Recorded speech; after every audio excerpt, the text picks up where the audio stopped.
Muy buenos días, amigos televidentes. Bienvenidos sean todos ustedes a su programa Puntos de Vista del día de hoy. Traigo para todos ustedes una entrevista muy especial con Chanel Rosa Chupani. Es director del Servicio Nacional de Salud. También es director de SENASA y actualmente candidato a diputado por la circunscripción número 1 del Partido de la Liberación Dominicana. Vamos a estar conversando con Chanel sobre temas de mucho interés político, pero también de mucho interés para la salud. Los saludo como siempre con la hermosura floral del Jardín Ilusiones, su mejor opción para sus eventos familiares y empresariales.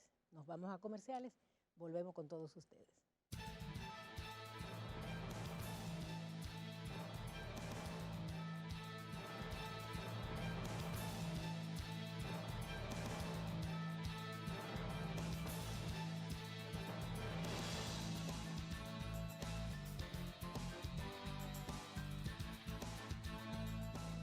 Nos sentimos muy complacidos de tener aquí en nuestro set a Chanel Rosa Chupani, quien fue director del Servicio Nacional de Salud y también de SENASA, y actualmente está compitiendo por una candidatura en la circunscripción número 1 del Distrito Nacional. Buenos días, Chanel. Buenos días, doña Daña. Bienvenido a casa. Un placer enorme estar en este programa, un programa de tanta tradición en la televisión dominicana. Así un placer. Para mí un orgullo tener una autoridad médica como es usted aquí por Dios.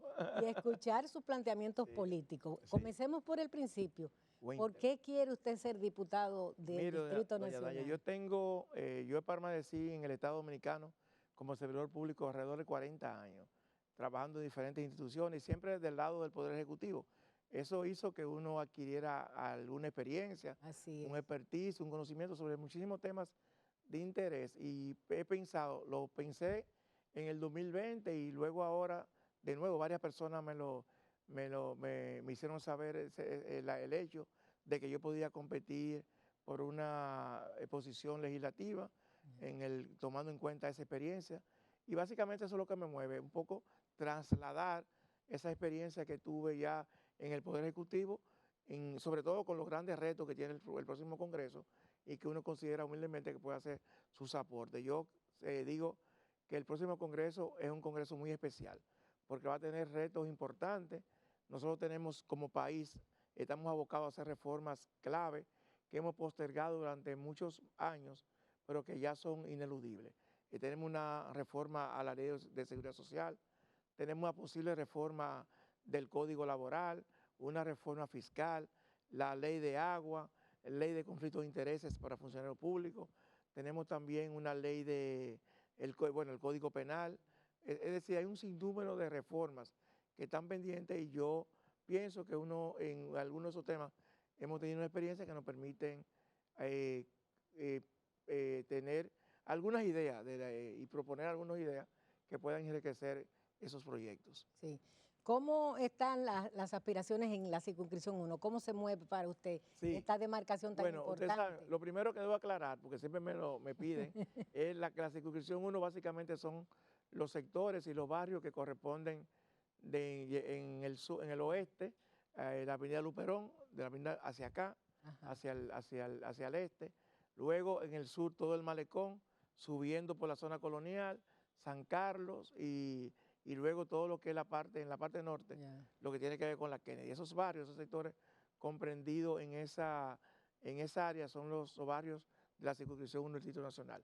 Es una circunscripción muy especial porque corresponde una alta proporción de sus habitantes tienen que ver y sus votantes tienen que ver son de clase media alta, 62%. Somos 6 candidatos y candidatas por cada uno de los partidos políticos. Y como les decía, nosotros nos sentimos cómodos en la circunscripción porque una parte de sus votantes están atentos al discurso, a la trayectoria de la gente, a la experiencia, o sea que no son fácilmente convencibles por publicidad o por muchos recursos. Entonces, eso nos llena a nosotros de mucha esperanza en que podemos resultar ser candidatos el próximo 19 de mayo. Así es que la suerte está echada, como dicen. un factor muy importante para ustedes como candidatos es la aportación de fondos y ha habido como cierto Sí, retraso. bueno, Justo así finalizando es, de la así semana, es. la Junta ha dicho que va a comenzar a Sí, entregar fondos. una cosa Cómo se extraña maneja? porque eso es una ley. Ajá, Hay una ley que ya tiene bastante tiempo que establece los porcentajes del presupuesto de los ingresos que los partidos políticos deben recibir de la Junta Central Electoral. En mayo, ahora en febrero, no sé si usted recuerda, ujú, que prácticamente la semana de elecciones fue que se recibieron esos recursos. sí, O sea, llegaron prácticamente con muy poco tiempo de antelación. Y ahora, afortunadamente, luego de una lucha no debió ser, porque, como le digo, ese recursos están establecidos por una ley. Finalmente, el Ministerio de Hacienda lo va a entregar, o ya lo entregó a la Junta Central Electoral, porque eso es clave en un sistema como este, en un sistema tan clientelar, en un sistema donde tú tienes, porque ¿qué es lo que ocurre? Que el gobierno tiene recursos suficientes, entonces no es igual el gobierno, el hecho que se hayan dilatado esos recursos hace que haya una mayor inequidad en ese certamen electoral. Pero afortunadamente al parecer, y luego de muchos medios de comunicación y muchos sectores protestar por ese tema, afortunadamente se van a recibir los recursos ya. A propósito, Participación Ciudadana dio una declaración considerando ilegal que se le entregaran fondos. ¿Cómo usted ve eso? Muy desafortunada de Participación Ciudadana por varias razones. Ellos alegan que no estaba en el presupuesto, y eso fue lo que dijo el señor presidente. Lo que ocurre es que la ilegalidad consistió precisamente en no contemplar algo que está en la ley en el presupuesto. Esa fue la ilegalidad. La ilegalidad no es que se entreguen los fondos, porque como le decía, eso está consignado en una ley orgánica. Una ley orgánica. Y ahora, ¿qué fue lo ilegal? No fue que se entregaran los fondos, lo ilegal fue que el gobierno en la formulación presupuestaria no contemplara la entrega de unos fondos que, como ya he dicho, están establecidos por ley y que han sido respetados por todos los gobiernos. Sí. ¿Cómo usted ve la alianza sobre el PLD, Sí, el Rescate-RD. Sí, Rescate-RD? yo creo que la alianza es importante porque, sobre todo ahora que tenemos unas elecciones que son, además de presidenciales, son elecciones legislativas, ha logrado la alianza importantes apoyos en diferentes partes del país. O sea, vamos aliados en más de 20 senadores a Ujú. nivel nacional, y eso yo creo que es importante porque eso fortalece. Pero además, ante la andanada que ha habido de parte del gobierno con el tema de los partidos políticos, la compra de dirigentes, gente que pasó 20 años en el poder y ahora descubre que el PLD no interpretaba los principios de Juan Bosch, que el PLD que tenía diferencia ideológica, nunca lo expresaron en esos 20 años que tuvieron el poder. Sin embargo, yo creo que la alianza RD viene a ser una eh, contraparte a esa avalancha, como le decía, del gobierno actual. ¿Cómo va la candidatura de Omar Fernández aquí en la capital que ustedes Omar están va muy apoyando? bien, y Omar es una persona que tiene, a pesar de que está luchando contra el presidente de la República. Mire, yo decía recientemente que a veces, independientemente que usted simpatice o no con un candidato, a veces hay que hacerle saber al poder, al presidente, que no se puede comprar todo, y que no todo porque él simpatice o porque tenga un interés, hay que complacerlo, satisfacerlo. Yo creo que a veces los presidentes, o cualquiera, el pasado o el que venga, tienen que tener algún nivel que la gente que diga, bueno, yo no lo puedo hacer todo. Y yo creo que está pasando mucho con la candidatura de de Omar, porque prácticamente Omar está, como él decía ayer, está luchando contra un presidente de la República y todo lo que eso implica. Fíjese que el director de aduana hace 2 semanas dijo que no era Omar, no era Guillermo Moreno el candidato, que entendieran que el candidato era él. Estamos hablando de una persona que maneja fondos, que además es el director de finanzas del PLD, del PRM, y eso lógicamente tiene un significado mucho más allá de esas palabras. Así es. Y en sentido general, ¿cómo ve las encuestas que posicionan a los distintos candidatos en este Sí, momento? miren, nosotros las encuestas, incluso aquellas que menos nos perjudican, que más nos perjudican, tienen siempre, hay espacio para mejorar. Abel es el candidato que tiene menor tasa de rechazo. Abel es una persona joven que viene de una gestión importante desde el Ayuntamiento de Santiago. Y yo creo, y quizás eso ahí hemos fallado, yo creo que nosotros hemos debido aprovechar esas debilidades. Las encuestas siguen señalando que los principales problemas son el tema de seguridad en todas las clases sociales y en todos los sectores. El alto costo de la vida, que usted sabe que es un tema muy recurrente en estos temas. Entonces, yo creo que los partidos, pero en este caso me quiero referir al PLD, hemos debido aprovechar más esas oportunidades de mejora que presentan esas encuestas, que yo creo que son muchísimas, para tratar de seguir posicionando a nuestro candidato. Sí, y el tema haitiano, ¿cómo lo ve que está gravitando? Mira, el tema haitiano es un tema sumamente complejo. Yo creo que este gobierno ha manejado con un criterio electoral el tema haitiano y ambivalente. Un día tenemos una posición a través de migración, otro día tenemos una posición a través del canciller de la República. O sea, yo creo que si algo caracteriza la posición del gobierno dominicano ha sido una posición ambivalente frente a este tema, en un país que, como todos sabemos, ahora mismo es un caos, que no tiene Estado, que no funcionan las instituciones. Entonces yo creo que el gobierno ha debido tener una posición mucho más coherente a lo interno del propio gobierno. Bien, vamos a una pausa y retornamos con nuestro invitado del día, Chanel Rosa Mateo. No se vaya.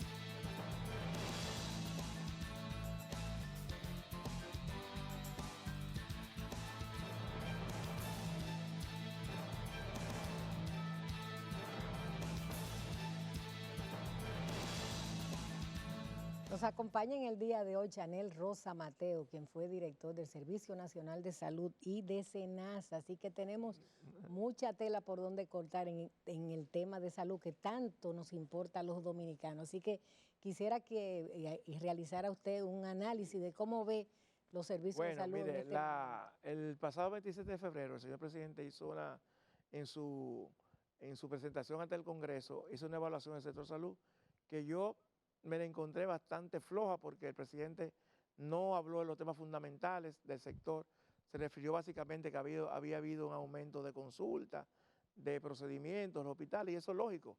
Si usted tuvo, como el año pasado, un año epidémico desde el punto de vista del dengue, es claro que usted va a tener una mayor demanda.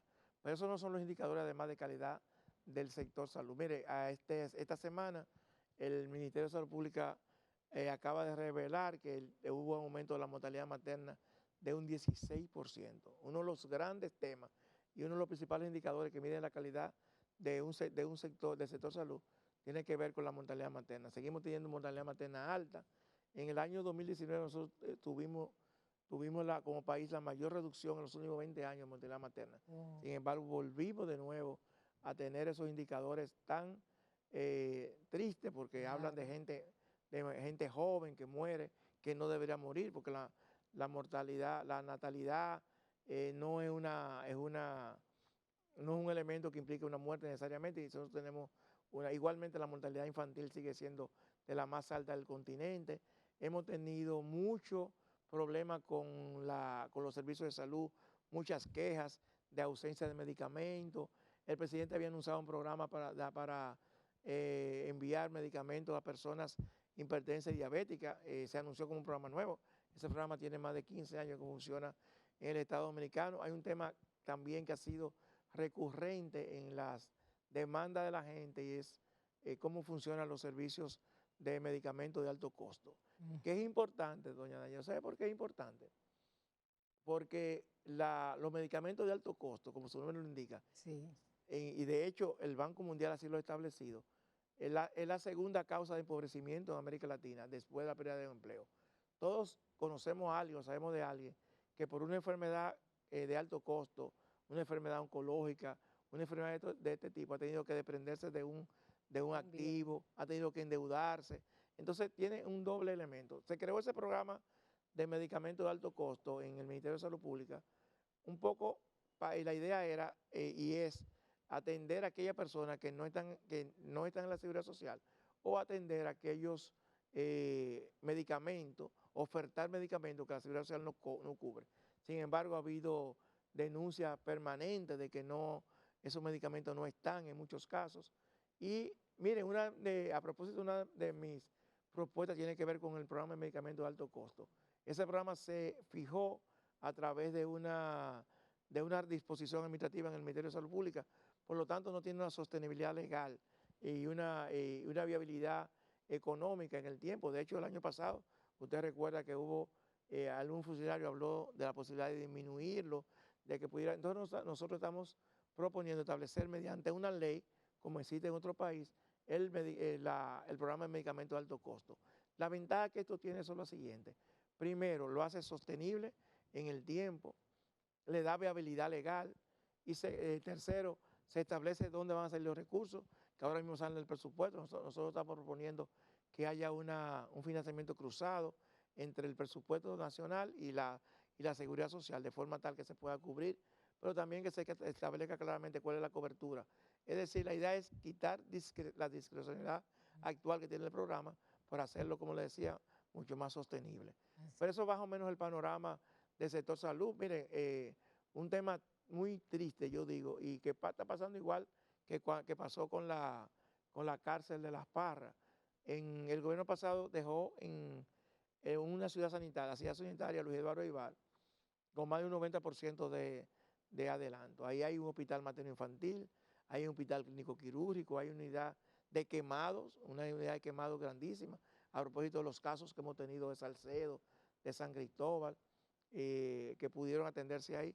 Sin embargo, y escuchaba al doctor José Joaquín Puello, muy juiciosamente, que es el director, diciendo que ya muchos de los equipos van a perder la garantía porque están todavía en cajas que no se han usado. Entonces, yo no entiendo cuál ha sido la razón de que el gobierno no haya abierto ese complejo, que como le decía, significa varios hospitales, una unidad de quemado, reitero, tenemos una unidad, un hospital clínico quirúrgico, un hospital materno infantil, que le hace tanta falta a aquella parte de la ciudad, y lamentablemente ese centro de salud no ha sido abierto. Tenemos problemas con el tema de salud mental, sobre todo después de la pandemia del COVID, muchos casos de suicidio, de enfermedades de salud mental, y no ha habido una respuesta adecuada.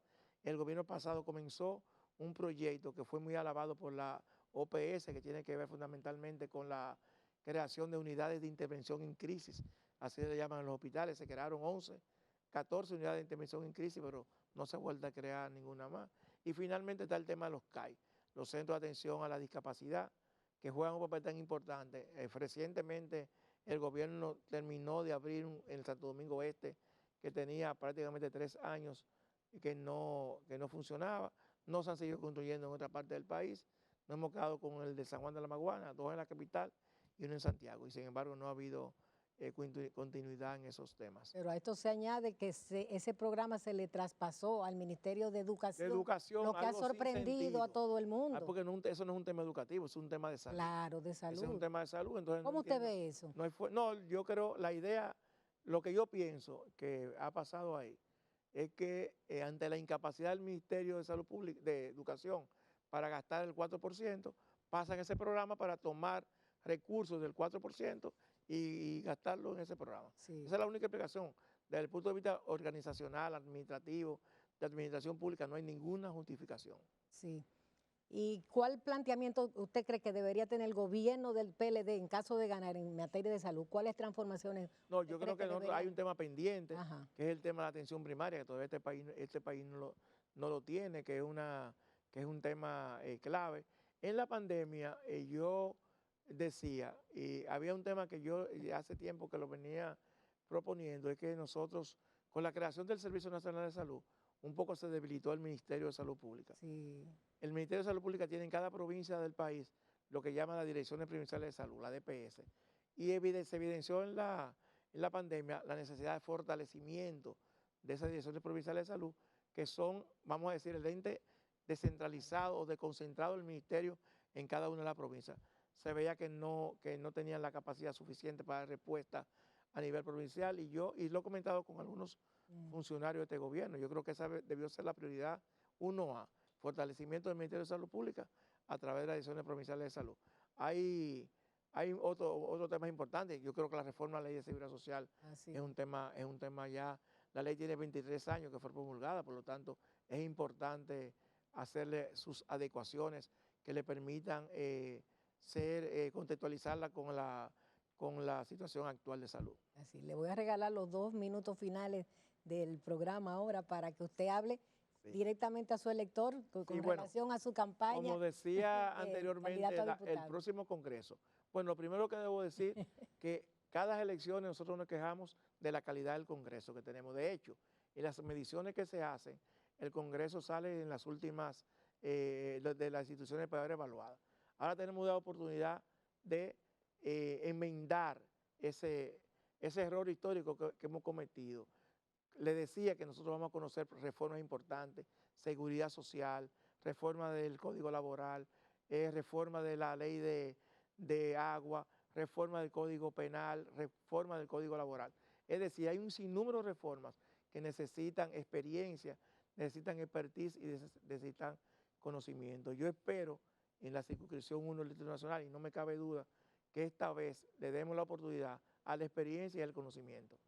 Así que le agradeceré eternamente el apoyo que cada día me hacen en los diferentes sectores en los cuales interactuamos en esta circunscripción.